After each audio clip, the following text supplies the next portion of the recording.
Bawa Kapolresta ya tahun dari Mano Batangan Jambi dan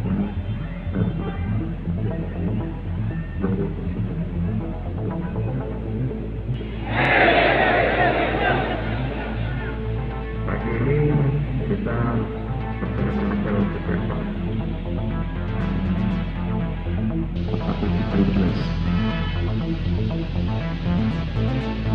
masa namun harus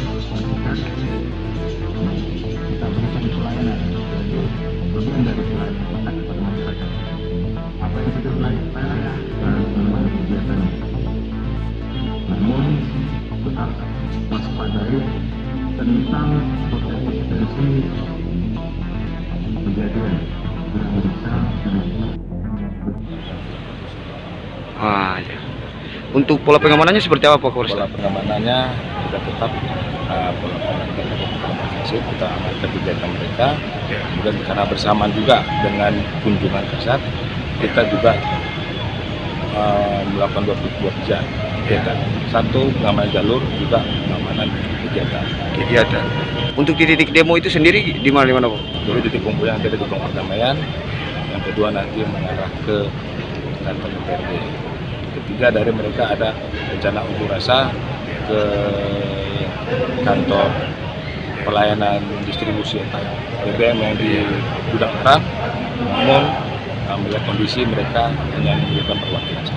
Pak, untuk terkait ada pesan-pesan kepada personil supaya jangan melakukan tindakan-tindakan yang agresif kepada mahasiswa atau bagaimana? Sudah sampaikan dalam pelaksanaan apel.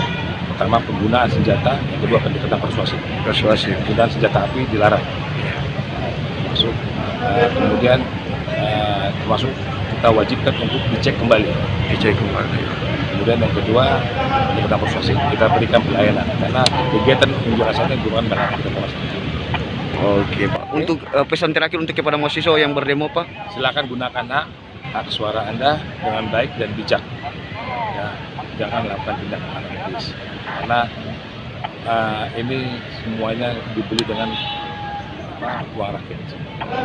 Jadi apalagi sampai merusak fasilitas umum. Terima kasih sudah nonton. Jangan lupa like, subscribe, dan share ya.